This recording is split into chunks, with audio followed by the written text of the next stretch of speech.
नमस्कार मित्रांनो, सुस्वागतम. मुरंबा मालिकेच्या आजच्या भागामध्ये आता रमा इतकी छान सकाळी उठते आणि फ्रेश होऊन ती आता आरशासमोर येते, आपल्या कपाळी टिकली वगैरे लावते, इतकी खुश असते आणि आपल्या बाळाला ती शुभ सकाळ असं म्हणते. मात्र आता सगळे काही आवरून ती आता समोर जो काही तिचा आणि अक्षयचा फोटो आहे तर त्या फोटोकडे एकटक बघत असते. त्या फोटोकडे बघून तिला इतकं छान वाटतं. त्यानंतर आता मुकदमांच्या घरामध्ये आता ही माही चक्कर येण्याचं नाटक करते, कारण आता ती दारू प्यालेली असते आणि इरावती तिला आता जे काही अक्षय समोर नाटक करण्यासाठी सांगत असते आणि इरावतीच आता तिची बाजू घेऊन अक्षयला तिच्याजवळ येऊन देत नाही, कारण जर तिच्या तोंडाचा अक्षयला जर वास आला तर प्रॉब्लेम होईल. म्हणून इरावती म्हणते की तिला चक्कर आल्यासारखे होतात, तिचे मूड आहे तर ते चेंज होतात, त्यामुळे तिला काहीतरी थोडासा त्रास होत असेल. तर हे सर्व ऐकून अक्षय म्हणतो की नको, कारण काल रात्री माझ्यामुळेच आता आम्ही कुल्फी खाण्यासाठी बाहेर गेलो आणि बाहेरची कुल्फी आम्ही खाल्ली, त्यामुळे तिला माझ्यामुळे त्रास होतोय. आता मीच एक काम करतो, मीच ऑफिसला नाही जात. परत हे ऐकून अभि विचारतो की काय ऑफिस आणि काय रे, काय येत नाही? तर अक्षय म्हणतो की नाही, अरे मी नाही येत आज, पण हिला त्रास होतोय. आता माहीकडे बोट दाखवतो. आता लगेच अभि विचारतो की अरे मग त्यात काय? तेव्हा अक्षय म्हणतो की अरे हे बघ, माझ्यामुळे हिला त्रास होतोय, माझ्यामुळे तिला उलट्या होतात. आता अभि मुद्दाम हसून म्हणतो की अरे हो, तुझ्यामुळेच तिला उलट्या होतात.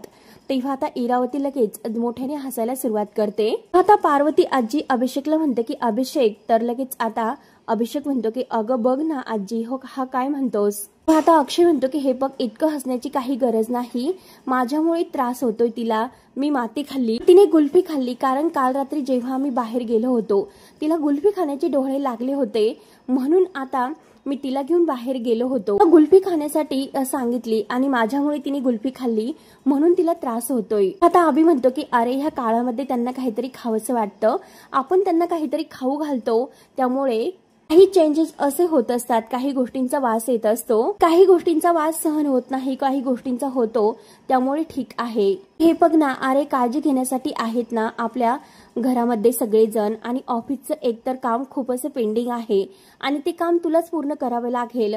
तेव्हा आता लगेच अक्षय म्हणतो की हो हो, आणि आजी सुद्धा म्हणते की हो अभि एकदम बरोबर बोलतोय. आता अक्षय म्हणतो की अगं आजी, एक मिनिट तिच्याकडे लक्ष दे ना, अगं काय तिची अवस्था झाली, बिचारी अगदी कोलमडून पडलेली आहे. इरावती आत्या म्हणते की अरे तू कशाला काळजी करतोस, मी आहे ना तिची काळजी घेण्यासाठी. आणि हे बघ, अरे घरामध्ये किती लोक आहेत तिची काळजी घेण्यासाठी, तू कशाला इतकं टेन्शन घेतो? काय रे, तुझा विश्वास नाही का आमच्यावर? अरे आम्ही तिची व्यवस्थित काळजी घेऊ, मस्त तिला खाऊ प्याऊ घालू, जर तुमच्या मॅडमला काही लागले तर तुम्हाला नक्की कळवू. तेव्हा आता तुम्हाला आता रोडमध्ये ट्रॅफिक वगैरे लागेल, त्यामुळे तुम्ही लवकर जा. तेव्हा लगेच आता ती इरावती माही जवळ येते आणि मुद्दाम अक्षय समोर तिची काळजी घेत अगदी नाटक करत म्हणते की काय बरं वाटतं का तुला? तेव्हा लगेच आता अक्षय आपला टिफिन वगैरे घेतो आणि एक मिनिट मी माझ्या बायकोशी बोलू का, असं थोडंसं रागानेच विचारतो. अक्षय आता माहीला विचारतो की रमा, अगं खरंच सांग, तू बरी आहे ना, मी जाऊ ना, काही काळजी करण्यासारखं नाही ना? तेव्हा आता अभि म्हणतो की अरे खरंच तिला बरं आहे, तू कशाला इतकी काळजी करतोस? अक्षय म्हणतो की अरे अभि तू शांत हो, आणि माहीला म्हणतो की हे बघ, जर काही जरी तुला वाटले ना, तू लगेच मला फोन कर, काल रात्री मी जे काही तुला सांगितले ते सगळं काही लक्षात ठेव. आता अभि म्हणतो रे अरे मी तुला सांगतो ना ती बरी आहे, आता तू कशाला इतकी काळजी करतोस? आता ते दोघेही जायला निघतात, तर इरावती ओरडून म्हणते की डबा खावर का? तेव्हा लगेच आता पार्वती आजी इरावतीला म्हणते की इरावती चल आता. तेव्हा मात्र आता जेव्हा माही ही उठून उभी राहते, परंतु तिची नशा काही अजून उतरलेली नसते, तेव्हा ती थोडीशी बाजूला चालायला लागणार, तोच लगेच आता तिचा पाय घसरतो आणि पाय घसरल्यानंतर मात्र ती खाली पडणार.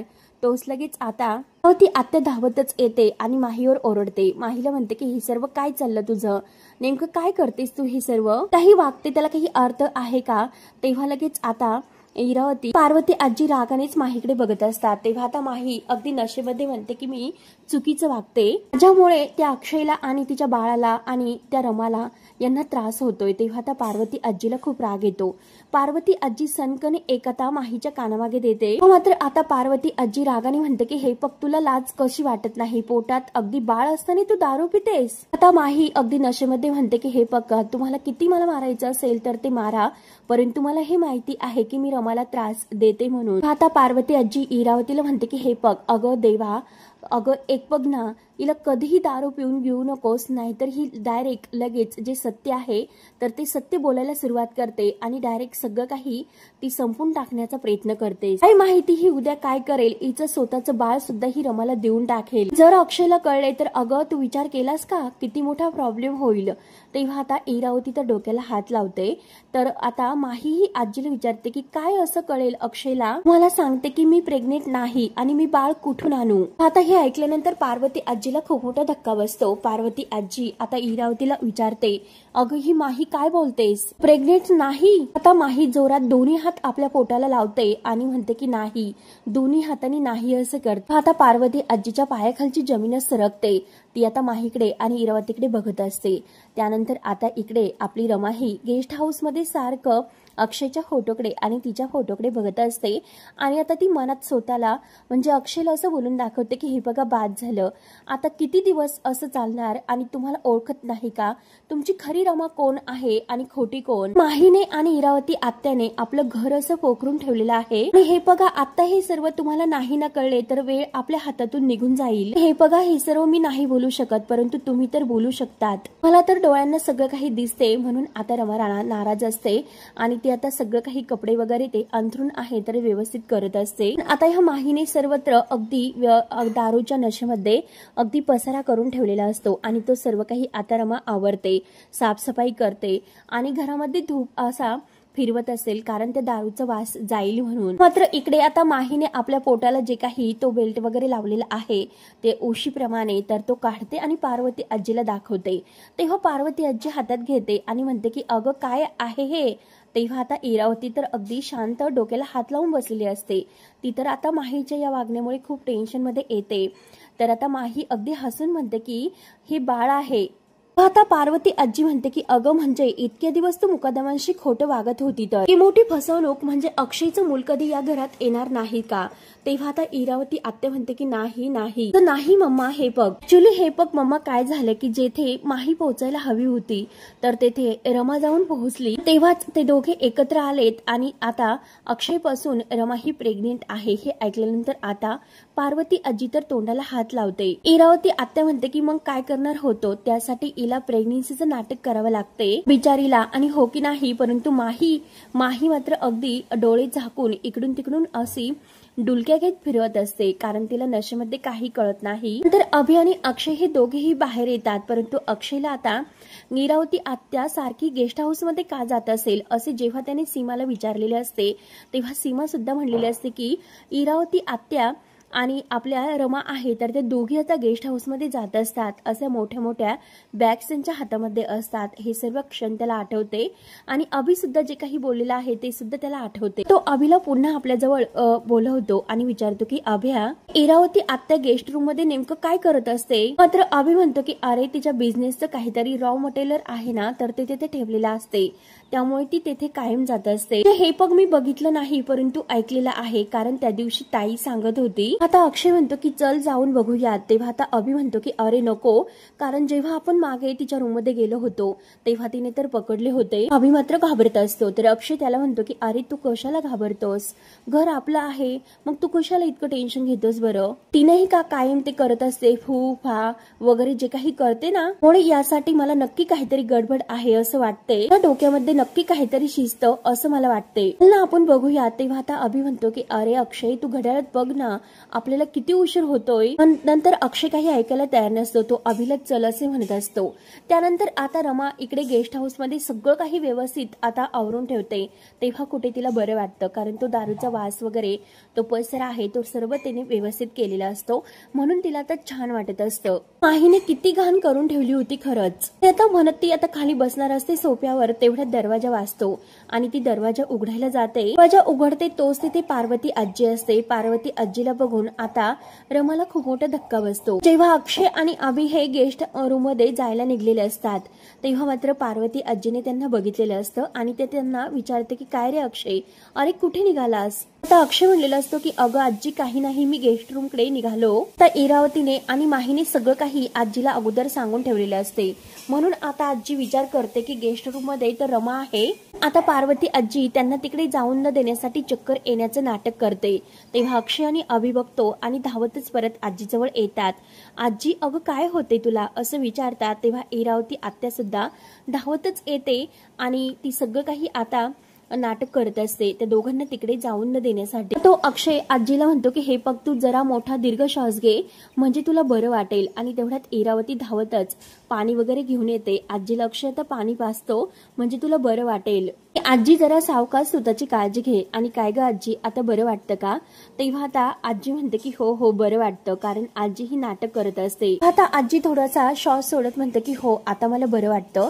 आणि अभि अक्षय तुम्ही जा बरं ऑफिसला, जी इतकी काळजी करू नका. अरे थोडंसं मला वेगळं म्हणजे व्यवस्थित आहे आता मी, कारण क्षणभर मला असं म्हणजे चक्कर आल्यासारखं झाले होते. परत इरावती आत्या दोघांना काढून देण्यासाठी म्हणते की हो मी आहे ना मम्माच्या सोबत, तुम्ही काही काळजी करू नका, तुम्ही ऑफिसला जा. तर ऑफिसमध्ये खूप कामही खोळंबलेली आहे त्यामुळे आणखीन उशीर व्हायला नको. त्यामुळे अक्षय आणि अभि तुम्ही जा बरं ऑफिसला असे आजी म्हणते. तेव्हा आता अभि विचारतो की आजी नक्की ना. तर आजी म्हणते की हो हो नक्की जा. ती आत्या म्हणते की हो मी आहे आईच्या सोबत, तुम्ही नका काळजी करू. आणि जाताना मात्र व्यवस्थित जा कारण रस्तेही खूप खराब झालेले आहेत. आता अक्षय आणि अभि गाडीत बसून निघून जातात. तर इरावती आत्या आजीला विचारते की काय अक्षय कुठे निघाला होता. आता पार्वती आजी म्हणते की गेस्ट रूम मध्ये. तर इरावती आत्या ही आजीला म्हणते की अगं तुला तर खरंच खूप वेळेतच चक्कर आली आणि बरे झाले. तेव्हा मात्र आता हे सर्व काही पार्वती आजीला दरवाजात आल्यानंतर जेव्हा रमा ही दरवाजा उघडते तेव्हा हा क्षण सर्व काही आठवतो. आणि हे सर्व आठवून ती आता रमाला म्हणते की अच्छा जे तू तर इथे राहतेस. शेवटी हे बघ अगं मुकद्दमांचा बंगला नाही परंतु शेवटी तू मुकद्दमांचं गेस्ट रूम तर गाठलंच. तेव्हा आता रमा म्हणते की आई आजी हे बघा.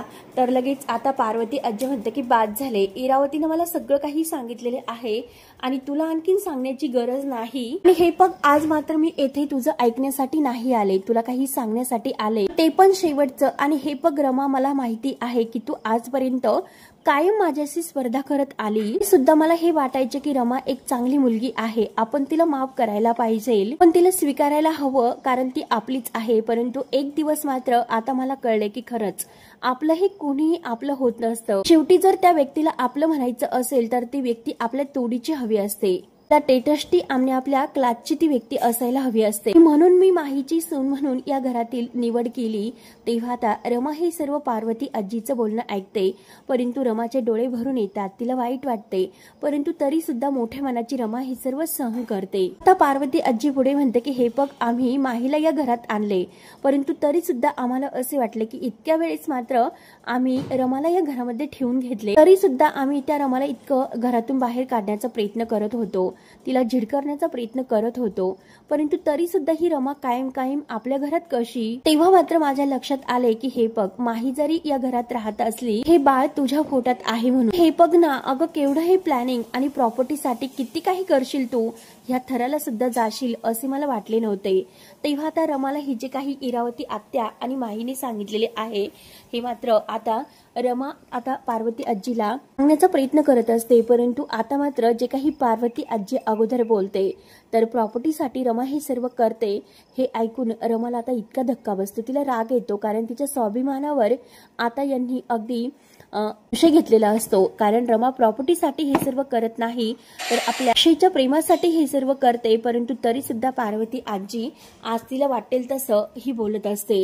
आणि पुढे म्हणते की हे बघ मी तुला आता शेवटचं सांगून ठेवते, तू आम्हाला देऊन आमच्या स्वाधीन करून जर तू घरातून निघून गेली नाही मग मी तुला नाही सोडणार. तेव्हा आता पार्वती आजीचं हे सर्व बोलणं ऐकून रमा हसते पण तिच्या डोळ्यात पाणी सुद्धा येत असते. आणि म्हणते की हे बघा आई आजी असा विचार केला होता की जेव्हा तुम्हाला कळेल की मी आई होणार आहे नक्की तुम्ही अगदी आनंदाने मला भेटायला येताल आणि तुमच्या नातवंडाला म्हणजे परतवंडाला तुम्ही आशीर्वाद देताल. तुम्ही तर आणि हे बघा हरकत नाही तुम्ही जर माझ्याशी वाईट वागत असताल तर परंतु मी तुमच्याशी वाईट नाही वागणार. हे बघा कधीही तुमच्याशी वाईट वागणं हे मला नाही जमलं कारण माझा तो स्वभावच नाही. ज्या दिवशी मी लग्न करून या घरामध्ये आले कदमांची सून झाले मात्र माणसांनी भरलेलं हे घर बघून मला खरंच खूप आनंद झाला होता. त्या दिवशी जेव्हा मी त्या घरात आले तर त्या दिवशीच मी ठरवलं होतं की या घराला असंच एकत्र घट्ट बांधून ठेवायचं आणि ही सगळी नाती अगदी एकमेकांना चिटकून आनंदाने ठेवायची आणि ते काम मी करेल, कारण या घरातील माणसांना जोडण्याचं जे काही काम आहे तर ते मी करेल।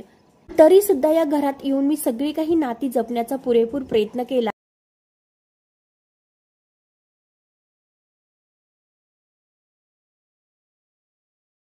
हे बघा, मला फक्त नात्यांची श्रीमंती हवी होती। मी तुमचा बंगला, पैसा वगैरे हे कधीच मला काही याची हौस नव्हती। त्यामध्ये मी तर कधी रमलेच नाही। तुमचा गाडी, बंगला वगैरे मला पैसा काही नको आणि इतक्या माझ्या अपेक्षा सुद्धा नाहीत। पार्वती आजी म्हणते की हो का, तुला नात्यांची श्रीमंती हवी होती, पैशांची श्रीमंती नको होती, पण तरी सुद्धा तू आमच्या दारात आलीस तेव्हा लगेच आता रमा ही काही घाबरायला तयार नसते। रमा म्हणते की हो आले, कारण हे जे काही घर आहे तर ते माझ्या नवऱ्याचं आहे, तुमचं नाही। ज्या पोटामध्ये जे काही बाळ आहे तर त्याच्या वडिलांचं हे दार आहे। हे बघा, मी येणारच, तो माझा हक्क आहे, आमचा हक्क आहे तो। लगेच पार्वती आजी म्हणते की हो ना, आलीच हक्कावर आणि आलीच प्रॉपर्टीवर हक्क दाखवायला। लगेच आता रमा म्हणते की हक्क सांगायला आणि हक्क दाखवायला प्रॉपर्टीज कुठे आहे तुमच्याकडे आई आजी? रमा ही सगळं काही आई आजीला खरं सांगणार, तोच लगेच तेथे इरावती आत्या येते आणि इरावती आत्या लगेच आता रमाला म्हणते की शांत हो आणि हे बघ, आता जे काही हक्क तुला दाखवायचा प्रयत्न आहे ना ते तू करू नकोस। आली कुठे हक्क दाखवायला? हे बघ, यापुढे तू या घरामध्ये पाऊल जरी ठेवण्याचा प्रयत्न केलास तर गाठ मात्र माझ्याशी आहे। तेव्हा आता रमा ही अगदी रागाने या इरावती आत्याकडे बघत असते। आता पार्वती आजी म्हणते की इरावती, अगं नेमकं ही काय म्हणते, हे प्रॉपर्टी बद्दल ही काय बोलते नक्की? तेव्हा आता इरावती आत्या लगेच रमासमोर हात जोडते आणि म्हणते की हे बघ ए बाई, शांत हो, यापुढे एकही शब्द तू बोलू नकोस। आता पार्वती आजी विचारत असते की अगं इरावती, तू का तिला अगदी हात जोडून तिची विनवणी करतेस? तेव्हा आता इरावती आत्या मुद्दाम म्हणते की हे बघ अगं मम्मा, वाद वाढायला नकोत, त्याला फक्त हिच्याकडून काय हवं आहे, हिचं बाळ म्हणजे आपल्या अक्षयचं बाळ आपल्याला हवं आहे। आपल्याला ते बाळ आपल्या ताब्यात घ्यायचं आहे आणि हे जे काही सुरू आहे तर ते अक्षयपर्यंत पोहोचवायला नको, कळायला नको आणि खूप काही प्रॉब्लेम्स होतील, म्हणून मी शांत राहायला सांगते। हिच्या समोर अगदी हात जोडते। त्यामुळे मम्मा तू हे बघ, टेन्शन घेऊ नकोस, तू चल बरं, हिचं काही ऐकू नको। आता पार्वती आजी ऐकायला तयार नसते आणि ती इरावतीला म्हणते की अगं ही नेमकं प्रॉपर्टी बद्दल काय बोलतेस?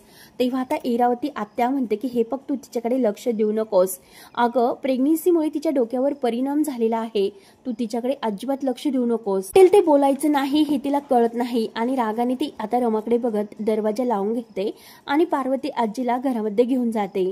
तेव्हा आता रमा ही विचार करते, आता आपल्या बाळाबद्दल आई आजी इकडे आल्या तरी सुद्धा एकही शब्द त्यांनी विचारला नाही, म्हणून रमाला खूप वाईट वाटते, कारण आता ते त्यांचं घरातील अगदी नातवंड आहे, परतवंड, तरी सुद्धा स्वतःच्या नातवंडाला त्यांनी तो कसा आहे त्याची काळजी काहीच केली नाही। तेव्हा याचं रमाला वाईट वाटून तिच्या डोळ्यामध्ये पाणी येत असते। आल्या तर आल्या, परंतु माझ्यावर किती आरोप केल्यात आणि मला काय म्हणालेत की मी हे सगळं प्रॉपर्टीसाठी करते म्हणून, आतापर्यंत हेच त्यांनी ओळखला का म्हणून रमा खूप रडत असते। परंतु आता ती परत मनात म्हणते, आता तर ही प्रॉपर्टी इरावती आत्याकडे आहे, आता इरावती आत्या असं का म्हणाले असेल पार्वती आजींसमोर, काही बोलून का दिलं नसेल, म्हणजे याचा अर्थ असा होतो की आता आई आजींना सुद्धा ही माहिती नाही की प्रॉपर्टी ही माहीच्या नावावर आहे। तर बरोबर आहे की ह्या दोघी त्यांना कसं कळून देतील, म्हणून याचा अर्थ असा आहे की आता पार्वती आजीला ही सर्व माहिती नसेलच। तर आता इरावती आत्या ही पार्वती आजीला माहीच्या रूम मध्ये घेऊन येते, म्हणजे अक्षयच्या, आणि आता पार्वती आजी माहीला विचारते की काय ग, आता कसं वाटतं?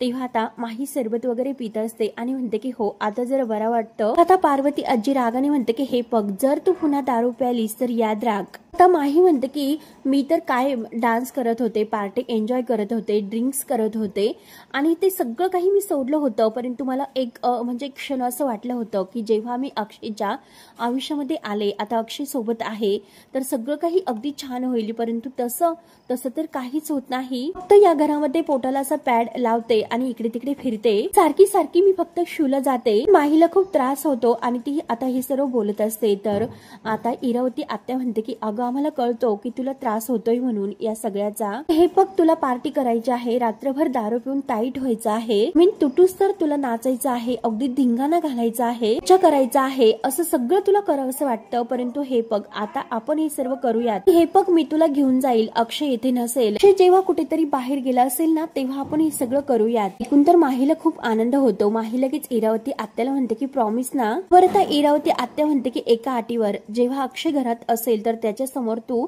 नीट वागायचं. तर माही म्हणते की ओके चालेल. आता माही म्हणते की ओके प्रॉमिस आणि आपला हात पुढे करते. तर इरावती आत्या म्हणते की हे बघ तू रमा आहे अशीच अक्षयला कायम हे भासून द्यायचं. माही म्हणते की ओके प्रॉमिस. परंतु इरावती आत्या लगेच आता बाजूला निघून जाते, कपडे टॉवेल वगैरे घेऊन येते आणि माहीच्या अंगावर टाकते आणि म्हणते की उठ चल बाथरूम मध्ये जा, फ्रेश हो, प्रॉमिस असं म्हणते. आता माही ही बाथरूम मध्ये गेल्यानंतर पार्वती आजी इरावतीला म्हणते की इरावती अगं खरंच ही मुलगी अजूनपर्यंत किती पोरकट आहे. जरी आपण हिला आपली रमा म्हणून जरी निवडलं असेल, जो काही माहीच्या बाबतीत तिचा बालिशपणा होता तो माहीचा तो बालिशपणा अजूनपर्यंत काही जात नाही. परत इरावती आत्या म्हणते की अगं मम्मा हे मला माहिती आहे की ती जरा बालिश आहे, परंतु हे बघ ती अगदी पटपट असं इंग्लिश बोलते, अगदी परफेक्ट. त्या श्रीमंत घरातील आहे आणि कुठे कधी कसं वागायचं हे बोलायचे हे सगळे मॅनर्स तिच्यामध्ये आहेत. स्टँडर्ड मुलगी आहे आणि क्लास सुद्धा आहे. आणि हे बघ अगं मम्मा तुझ्यासाठी तर क्लासच महत्वाचं आहे. तर हे बघ शिवाय ती तुझं सगळं काही ऐकते, तुझ्या शब्दाच्या बाहेर नाही, ती कायम तुला घाबरून सुद्धा असते. एक गोष्ट सांग, जर रमा असती तर तिने तुझं ऐकलं असतं का, मागली असती का तुला हवं तसं. आता पार्वती आजी म्हणते की हो शिकते ना ती हळूहळू सर्व काही. आता इरावती आत्या ही अगदी पार्वती आजीच्या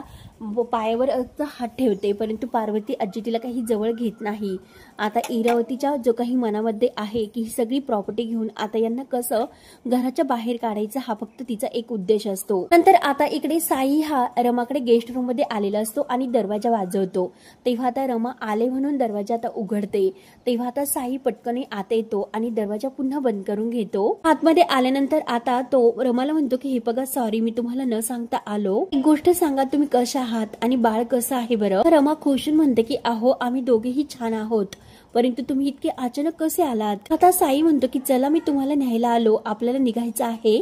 तर रमा विचारते की कुठे जायचं. आता साई म्हणतो की ते तुम्हाला नंतर सांगतो, चला बरं आवरून घ्या आपल्याला निघायचं आहे, कपडे वगैरे घ्या आपल्याला निघायचं आहे. तेव्हा आता रमा म्हणते की अहो नक्की काय बोलतात तुम्ही, नाही इथून अशी येऊ शकत. तेव्हा आता साई विचारतो काय येऊ शकत नाही तुम्ही, काय झाले. रमा म्हणते की अहो असं काय करतात, जर आपल्याला कोणी जाताना बघितलं तर मग. साई म्हणतो की कोणी बघणार नाही, कारण मी बघितलं की सर्वजण कुठे आहेत, त्यामुळे बाहेर कोणी नाही, चला लवकर. हे बघा तुम्ही कपडे घ्या, जास्त काही बोलू नका. तर रमा विचारते की अहो पण साई आपण कुठे जातो हे तरी सांगा, कशासाठी जातोय. आता साई म्हणतो की अहो खरंच मी तुम्हाला सगळं काही सांगतो, पण खरंच किती प्रश्न विचारतात बरं तुम्ही. हे बघा आपण जेथे कुठे जाणार आहोत ना तेथे गेल्यानंतर तुम्हाला आनंदच होणार आहे. तुम्ही कपडे वगैरे घ्या, चला आपल्याला निघायचं आहे. रमा हो हो म्हणते आणि आपले कपडे वगैरे ती कपाटातून घेते. मात्र आता रमा ही कपडे घेत असते आणि ते दोघांना निघायचं असतं, साईला आणि रमाला.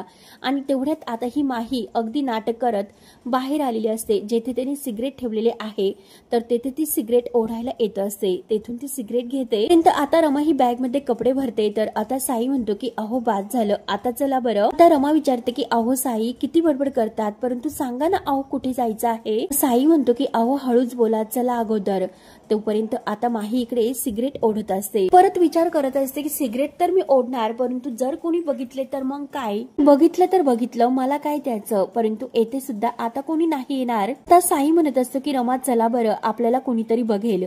म्हणून साई आणि रमा हे अगदी गेस्ट हाऊस मधून बाहेर येत असतात आणि आता ही माही सिगरेट ओढत असते. मात्र आता मित्रांनो हा भाग येथे संपतो, परंतु आता साई रमाला घेऊन कावेरीकडे आलेला असतो. तेव्हा आता कावेरी रमाला बघते आणि रमा ही तिचा हातामध्ये हात धरते आणि म्हणते की हे बघ आई मी रमा आहे आणि काय ग तू का ओळखत नाही मला, स्वतःच्या मुलीला का ओळखलं नाही. आता कावेरी ओळखते आणि रमाला घट्ट मिठी मारते. नंतर माही जेथे सिगरेट ओढत असते तर अक्षय तेथे येतो आणि जोरात रमा असा आवाज देतो. आता माही तर खूप घाबरते कारण ती सिगरेट ओढत असते. तेव्हा अक्षय म्हणतो की मला इथे वास येतोय. तेव्हा आता माही जोरात ओढणीनं आपलं तोंड दाबते. मित्रांनो पुढे काय होते हे बघण्यासाठी आपल्या चॅनलला नक्की सबस्क्राईब करत राहा. धन्यवाद.